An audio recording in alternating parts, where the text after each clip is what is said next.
Dans un village isolé, niché entre des montagnes grises et des forêts sombres, courait une vieille légende chuchotée à voix basse près des cheminées. On l'appelait l'homme au sac de peau, une créature née d'une malédiction, d'un crime si abominable que la nature elle-même s'était retournée contre lui il y a des siècles.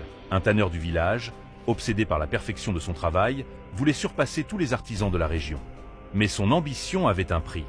Il avait découvert qu'aucune peau animale ne possédait la souplesse et la chaleur de la peau humaine. Alors, il se mit à tuer. D'abord des voyageurs de passage, puis des femmes et des enfants du village, disparaissant mystérieusement les nuits de brume. Le tanneur écorchait ses victimes vivantes, confectionnant des sacs, des vêtements et des chaussures d'une beauté terrifiante. Mais son crime ne resta pas caché longtemps. Une nuit, les villageois découvrirent sa cave, une chambre d'horreur où des morceaux de chair pendaient comme des trophées. Ils le condamnèrent à subir son propre sort. Il fut écorché vivant et jeté dans un puits maudit au milieu de la forêt. Ce n'était pas la fin pour lui, mais un commencement. Le puits était un lieu ancien, un vortex de souffrance et de magie noire.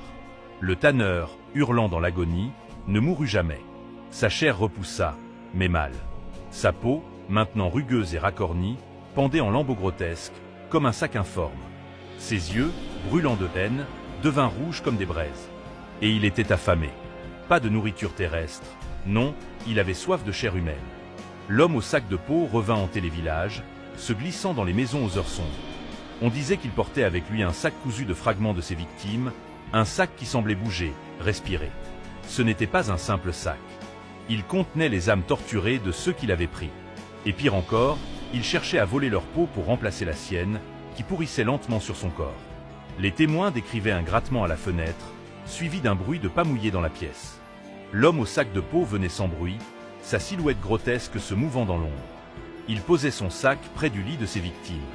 Quand elles ouvraient les yeux, il souriait, une grimace tordue qui dévoilait des dents jaunes et brisées. On ne savait pas exactement comment il tuait, mais le lendemain, les corps retrouvés étaient vidés de leur peau. Leurs âmes, disait-on, venaient gonfler son sac, condamnant leurs esprits à une éternité de souffrance. L'homme au sac de peau ne peut être arrêté. Chaque fois qu'il est pourchassé ou brûlé, il revient, car la malédiction l'a rendu éternel. Certains disent que l'entendre gratter à la porte est une condamnation. Il ne repart jamais sans une nouvelle peau à emporter. La légende persiste encore. Les parents avertissent leurs enfants. Si tu entends un bruit étrange dehors la nuit, ne va pas voir. Et si tu sens une odeur de cuir brûlé, cours. L'homme au sac de peau n'est jamais loin.